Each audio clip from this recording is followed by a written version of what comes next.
Rebonjour tout le monde. Nous voici au dernier segment de l'événement.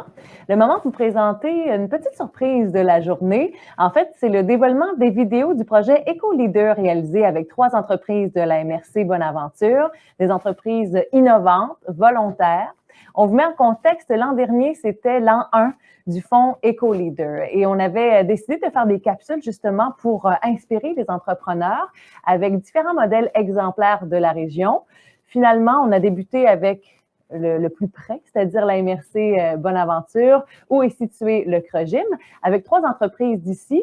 Puis est arrivée la pandémie. Donc, ça a mis un frein à ce projet, mais on tenait tout de même à vous présenter le fruit de ces tournages, de ces capsules et à remercier d'ailleurs ces entrepreneurs d'avoir pris le temps de les enregistrer avec nous. Alors, des profils inspirants qu'on vous présente à l'instant.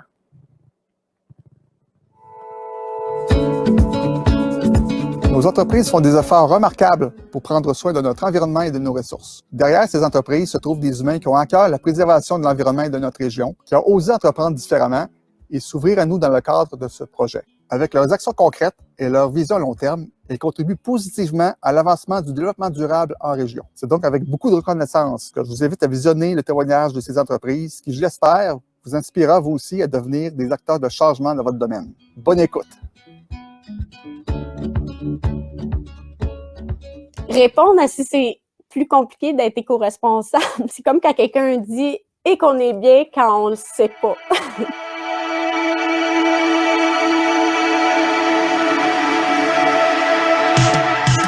Michel Secours, Fret Design à Caplan. Les principales activités de Fret Design sont vraiment la création et la fabrication de vêtements. Il a fallu que je repense mon entreprise. C'est à ce moment-là que j'ai décidé, tant qu'à repenser où je voulais aller avec mon entreprise, j'ai aussi réfléchi à où je voulais aller moi comme personne, puis c'était quoi ma vision. On prend en considération la matière première qu'on utilise, c'est vraiment le point de départ de la création. Puis comme on a des valeurs environnementales, on fait en sorte que ce qu'on utilise comme matière première, ce soit des matières biologiques, durables, locales le plus possible.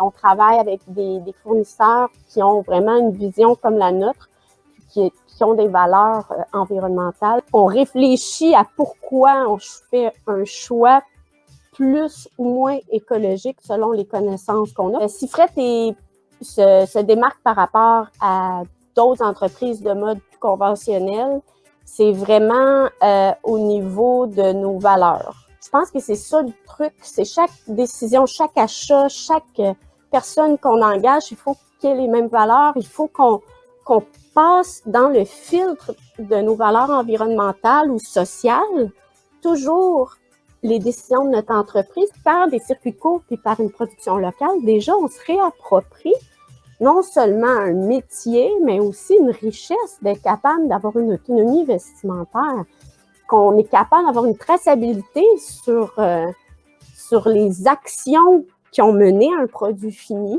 Puis c'est une grande fierté. Tout se met en place, puis c'est là qu'on se rend compte qu'en payant tout le monde de manière équitable à chaque étape et en n'exploitant pas, le coût est plus élevé en argent, mais beaucoup moins élevé au niveau environnemental, puis ça stimule l'économie. Puis si en plus on est capable de le faire avec un minimum d'empreinte environnementale, ben là, on a quelque chose de quoi être fier. On fabrique souvent nos propres textiles à partir de fils ou de fibres sélectionnés par leur qualité biologique durable. On tricote, on teint localement au Québec ou au Canada. On coupe et on coud avec des gens d'ici. Puis en amont, on fait tout le design puis le développement, recherche et développement ici en Gaspésie.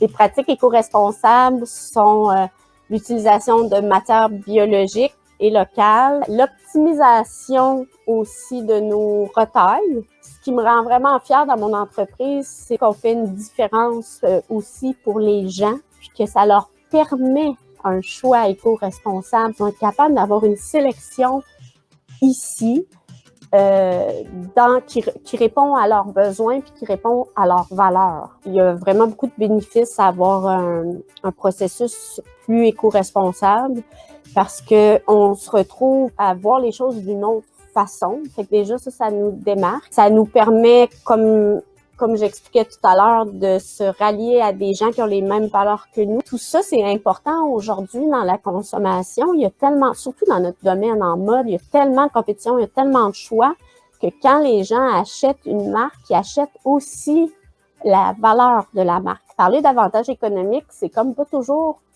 quantifiable comme ça rapidement. Ça va être plus sur du moyen ou du long terme par une expertise qui est développée ou une connaissance. Ça, c'est une des valeurs aussi qui fait que c'est dur de quantifier. C'est moins compliqué parce qu'on vit chaque jour en accord avec nos valeurs. Je rêve vraiment là qu'on se réapproprie les matières naturelles. Repenser toutes ces choses-là, ça amène l'innovation. Ça, c'est trippant. J'ai peur que la façon qu'on réfléchit pour changer les choses, ça soit trop long. Fait que moi, tout ce que je peux faire, c'est être dans l'action. Dans une certaine forme de défi ou de restriction, on est plus créatif. Puis quand on est plus créatif, on se démarque. Puis je pense que ça peut être une belle piste pour des gens qui ont le goût de partir leur entreprise, de se donner quand même certaines limites qui va les pousser à la créativité. Je pense que c'est pas difficile avec ce qui se passe aujourd'hui, là, de faire un calcul rapide que ça vaut vraiment le coup de se forcer au niveau de nos pratiques pour être le plus vert possible, mais pour de vrai, là. Pour de vrai. Parce que là, on n'a plus le temps de niaiser, là.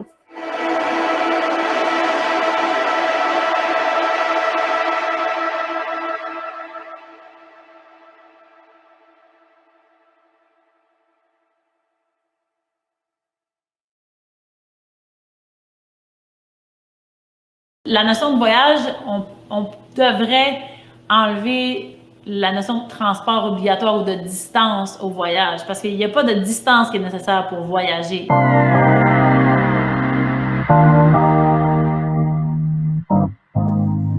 Élodie Brideau, directrice générale chez Sim Aventure.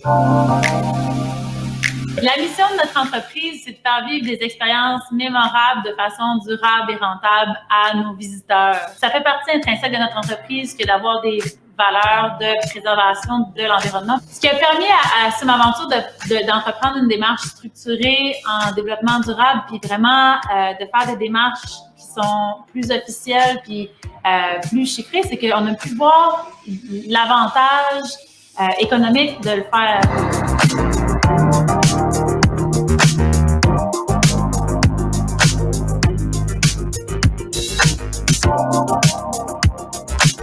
On doit trouver beau les choses qui sont utiles puis qui ont un impact moindre. C'est arrivé avec un lot de vieux panneaux publicitaires, des panneaux qui étaient sur l'autoroute. Ça n'a pas été long. J'ai dit, on va les mettre sur les sites de camping puis on va faire des abris. Puis c'est vraiment des toiles, c'est bon à vie, là. C'est une de mes fiertés parce que j'ai pas encore vu d'autres campings où tu arrives puis tu as une toile qui est déjà montée. Ce qu'on a réalisé cet été, c'est la récupération d'eau de douche et qui va aussi éventuellement inclure l'eau de pluie pour tirer la chaîne des toilettes. Tout le site est éclairé au solaire, là, quand on parle d'éclairage de nuit, quand on marche dans la forêt. On facilite le voyage des gens qui sont en voiture électrique. On a 2 bornes de recharge qui sont installées à Sim Aventure grâce à Rouler Vert. C'est à peu près 4 ans qu'on a remplacé le chauffage au mazout par un incinérateur à biomasse qui carbure à la sueur de bois qui vient de Saint-Édéard. Fait que ça, c'est un exemple d'économie circulaire qu'on fait chez Sim. Moi, la partie qui me rend le plus fière du développement durable, je dirais que c'est la partie humaine. Chez Sim, on a un bilan humain qui est vraiment très intéressant. On a une satisfaction pour une appartenance de nos employés. Pour entamer une démarche de développement durable, en gros, c'est de faire le bilan du portrait actuel et de donner des objectifs pour plus tard. Puis, après avoir fait cet exercice-là de chiffrer ton portrait actuel, tu vas te donner des objectifs sur un nombre d'années pour arriver à rendre ça plus efficace. En devenant un modèle en développement durable, puis en étant capable de vulgariser certains petits gains qui sont pas si gros que ça, mais des petits gains qui peuvent être concrets pour des gens, si ça peut faire embarquer plus de monde dans des actions responsables pour l'environnement, pour le futur des générations qui viennent, ben je vais avoir le sentiment du devoir accompli. Une entreprise, par définition, ça doit avoir un souci de rentabilité. Mais chez Sim, le souci de rentabilité, il vient aussi en se posant tout le temps la question, est-ce que ça va marcher encore comme ça longtemps si je fais cette pratique-là? La pérennité de l'entreprise dépend de l'intégrité de l'environnement. On économise plus de 30% sur les matériaux quand on choisit des matériaux réutilisés ou alternatifs versus des matériaux neufs. Au niveau de notre consommation d'eau potable, cette année, on a diminué de 25% notre consommation d'eau potable. On a installé des compteurs d'eau, puis on est encore dans une démarche de rationalisation au niveau de l'utilisation de l'eau. Le plus grand bénéfice, c'est vraiment au niveau humain. Puis quand on parle de ressources humaines, on parle aussi de coût, parce que former des gens, il y a un coût à ça. Chez Sim, notre économie de formation annuelle doit se chiffrer autour de 30 000 $ par année grâce à nos valeurs de développement durable puis à notre rétention de personnel. Ma vision du tourisme durable, elle débarque un petit peu de ce qu'on pense ce que c'est. Parce que quand on parle d'écotourisme, souvent les gens ils parlent uniquement du produit.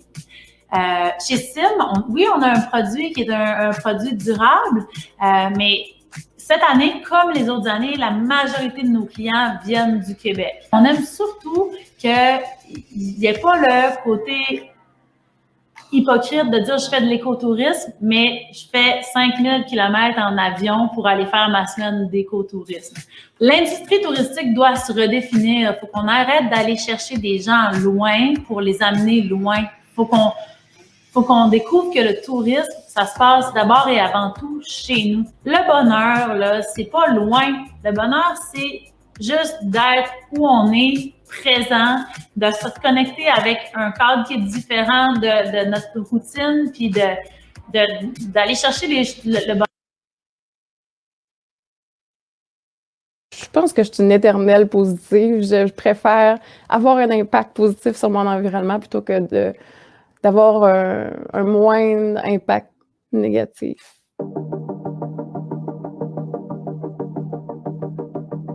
Gabrielle Breton-Leduc, propriétaire de l'atelier boutique Unique de Bonaventure en Gaspésie. Mes valeurs écologiques, ça vient de mon enfance, ça vient de la base, de la façon que mes parents m'ont éduquée.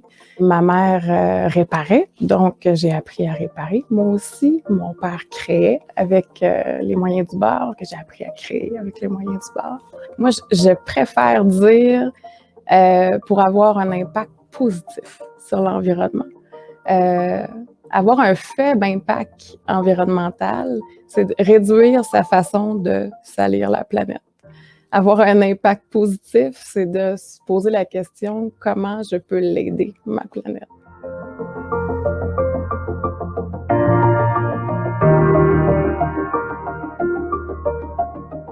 J'ai commencé par équiper complètement la boutique de présentoirs usagés qui fait appel justement aux fournisseurs les plus locaux possibles, qui avaient aussi une mission écologique le plus possible. Donc, emballer dans des papiers recyclés, d'utiliser d'anciens patrons de couture pour faire notre papier de soie, de faire imprimer nos cartes d'affaires sur du papier recyclé, d'envoyer des factures en ligne plutôt que de les faire imprimer, de prioriser dans nos créations les matières déjà existantes. Le recyclage, la restauration et la revalorisation, pour moi, c'était des clés super importantes de notre fabrication maison. C'est sûr qu'avec l'arrivée de la friperie, le coin deuxième main, pour nous, c'était une façon de pousser le concept écologique encore plus loin. Donc, de vendre, mais de vendre de la matière qu'on revalorisait. Une friperie de luxe, comme on le fait, c'est d'aller présélectionner des pièces usagées pour leur redonner de la valeur. Dans nos produits de soins, on a des collections locales qui sont faites avec des ingrédients qui sont cultivés de façon biologique en Gaspésie, qui sont transformés sur place. avec un savoir-faire super d'herboriste du coin. Dans les bijoux, beaucoup de bijoux faits de matières récupérées, des pièces de cuir récupérées, des pièces de caméra récupérées, des métaux, des pneus. Je le fais pour moi-même avant tout, mes pratiques écologiques, mais si je peux en venir à inspirer d'autres à le faire, à ouvrir les yeux sur l'importance d'être plus écologique dans notre quotidien, c'est un peu la mission que je me donne finalement, de me sentir en totale harmonie avec mes valeurs dans ma façon de faire de l'entreprise aussi, d'avoir osé faire les choses autrement que les manières conventionnelles d'entreprendre. Ça, pour moi, c'est une belle fierté. Ouais. Je vois beaucoup d'éducation à travers d'ouverture et d'éducation au niveau de l'entreprise.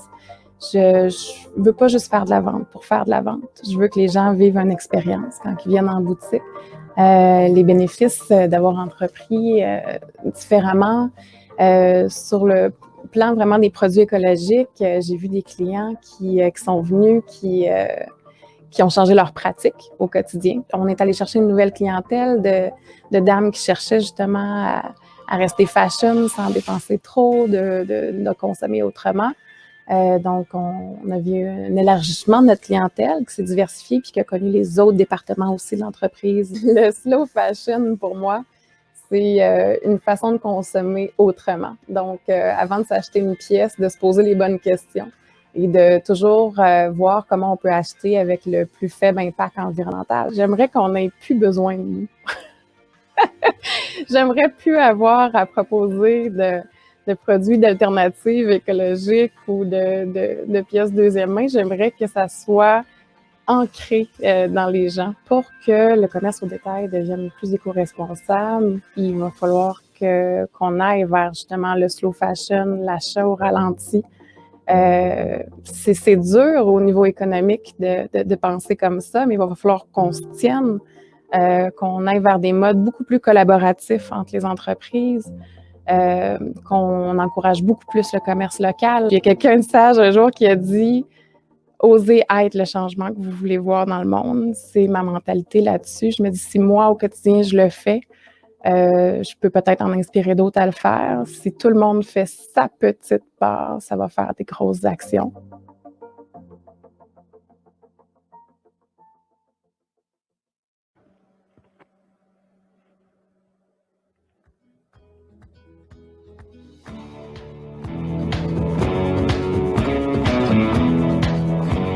Wow, de très beaux modèles d'entrepreneurs, de femmes entrepreneurs inspirantes. Je ne sais plus trop combien de fois j'ai utilisé le terme inspirant au cours de la journée, mais c'est senti à tout coup.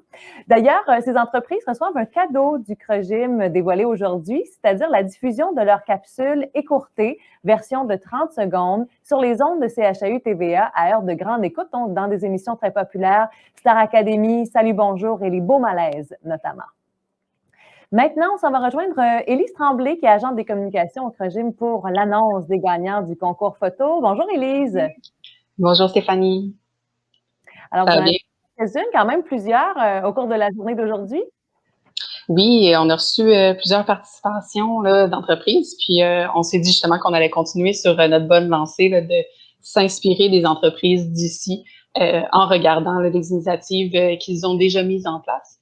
Donc, on peut voir peut-être à l'écran justement les photos qu'on a reçues. On va brièvement les décrire pour parler de ces belles initiatives-là, justement. Donc, une première image là, de Évasion Nature Petite-Vallée qui a développé là, des serviettes de table qu'ils ont confectionnées de façon locale et avec des restants de tissu. Ils utilisent uniquement là, des serviettes lavables pour tout leur repas. Ensuite, on a aussi reçu une autre photo. Oui, qui présente, là, on voit sur le côté la borne de recharge de Évasion Nature Petite-Vallée, encore une fois. Ils se sont équipés là, de bornes de recharge à 3 de leurs lieux d'hébergement et ça fait partie là, du réseau Rouler vers la Gaspésie. Ensuite, une autre participation, on a eu du centre récupération réutile. Donc là, on se déplace aux Îles-de-la-Madeleine et ils nous ont parlé d'une initiative qu'ils ont créé un poste d'éco-designer.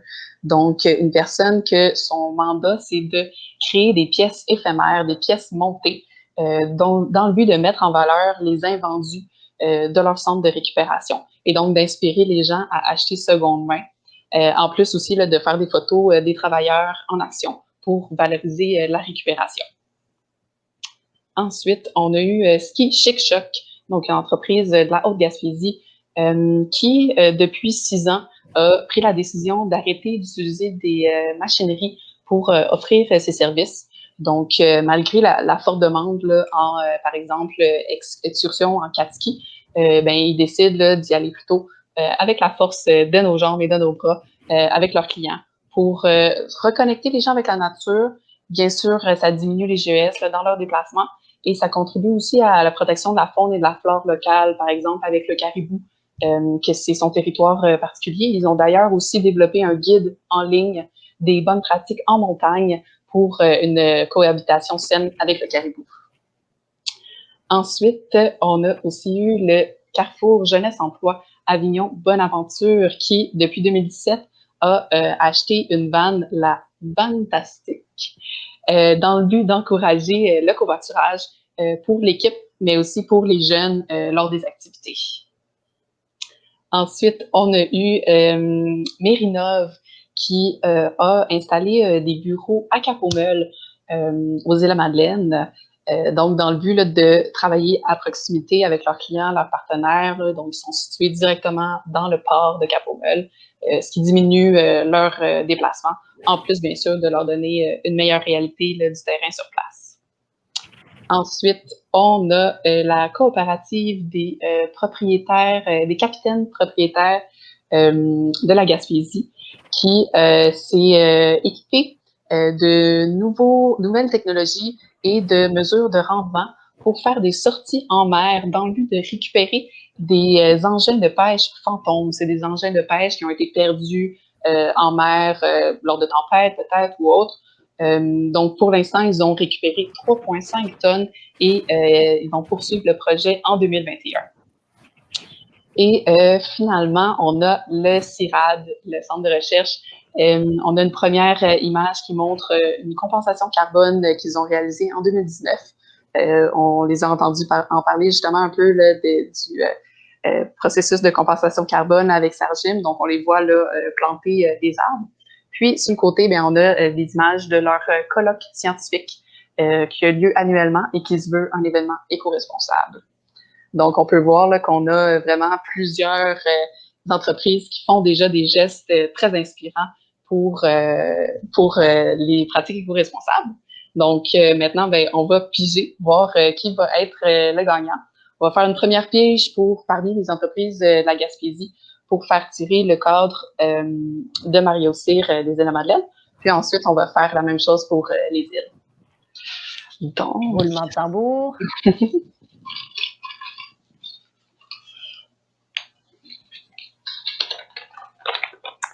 Le gagnant est la coopérative des capitaines propriétaires de la Gaspésie. Donc, félicitations, on va pouvoir vous envoyer l'œuvre de Mario Cyr. Maintenant, je vais piger pour les Îles-de-la-Madeleine.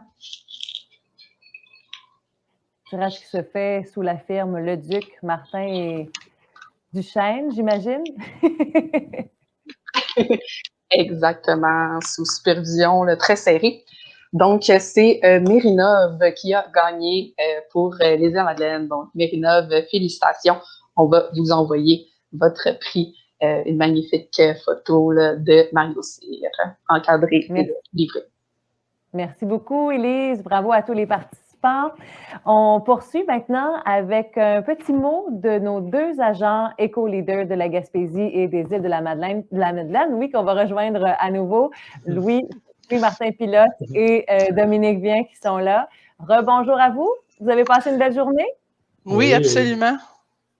Louis-Martin et moi-même tenons à remercier chacun de nos experts, de nos panélistes et de nos représentants éco-leaders. Vous êtes notre inspiration et votre engagement en développement durable nous porte. Remerciements pour l'excellente présentation de M. Cyr. Merci à Éric de la Semelle Verte et à MC Brière pour leur support et le soutien tout au cours de la préparation et de la présentation d'aujourd'hui. Remerciements aux organismes supporters comme le CREGIM, le CERMIM et la Chambre de commerce des Îles-de-la-Madeleine. Un gros cheers à Chloé Leduc et Élise Tremblay du CREGIM pour la qualité de leur implication. Merci à Stéphanie aussi pour ton excellente animation. N'oubliez pas, chers participants, que cette journée des rendez-vous éco-responsables était pour vous. Un grand merci pour la qualité de votre implication. Bon retour sur les routes et soyez prudents. Merci, Louis-Martin. Ben, merci à toi, Dominique. Vraiment, là, je pense qu'on a eu une belle journée. Moi, j'aimerais ça faire des remerciements, c'est toujours un peu comme dans les galas. On n'a toujours pas d'oublier du monde. Là. J'ai l'impression d'être aux Oliviers ou dans un gala artiste, là, sauf que moi, je suis un petit peu moins connu, là, mais c'est pas grave, ça va venir. Là. Au moins pour la Gaspésie. Donc, c'est ça, en fait, ça paraît pas, mais tu sais, vous avez juste vu moi puis Dominique, puis un peu, c'est sûr, Stéphanie dans la journée, mais on a vraiment une grosse équipe studio qui nous accompagne dans la réalisation de cet événement-là d'envergure. Donc, on est super content de les avoir. Donc, j'aimerais ça dire un gros merci à Éric Proulx de la Semelle Verte et Marie-Claude Brière, donc, qui nous ont accompagnés depuis quasiment 2 mois dans l'élaboration de cet événement-là. Donc, on est super content de les avoir avec nous autres. Ouais, moi, je voulais dire aussi un gros merci personnel à Chloé Leduc parce que vraiment, tu as donné un bon coup pour faire de cet événement-là un succès. Donc, merci. C'est pas mal ça. Donc, on a pas mal fait le tour de notre liste de noms qu'on voulait pas oublier, qu'on voulait absolument remercier. Donc, c'est pas mal ça. Puis vraiment, je pense que je vais aussi souligner les panélistes qui ont accepté de se prêter au jeu pour faire des petites capsules vidéo. Donc, vraiment, là, on est tombé sur du monde super impliqué qui avait des super belles idées. Vraiment du monde innovant, donc partout en Gaspésie et aux îles de la Madeleine. Donc, c'est beau de voir vraiment des belles initiatives comme ça, co-responsables partout. Donc, c'est super inspirant, en tout cas. Un gros chapeau à toutes ces entreprises-là. Vous avez tout à fait raison. Merci infiniment à vous deux du Fonds Éco-Leader et on espère bien que le téléphone va sonner dans les prochains jours, prochaines semaines d'entreprises qui sont bien curieuses de l'accompagnement que vous pouvez leur prodiguer. Merci à tout le monde. Merci aux participants d'avoir été là, bien évidemment, de cette première édition des rendez-vous éco-responsables. D'ailleurs, c'est pas tout à fait terminé. Si vous avez envie de passer la prochaine heure avec nous, la zone réseautage sera ouverte pour continuer à connecter avec des gens du milieu. Et puis là-dessus, on vous souhaite une excellente fin de journée. Merci d'avoir été là et merci à nos partenaires, évidemment, avant de terminer, sans qui cet événement ne serait pas possible, le Fonds Éco-Leader duquel on vient de parler, le gouvernement du Québec, le Fonds d'action québécois pour le développement durable, le Centre québécois du développement durable et Écotech Québec.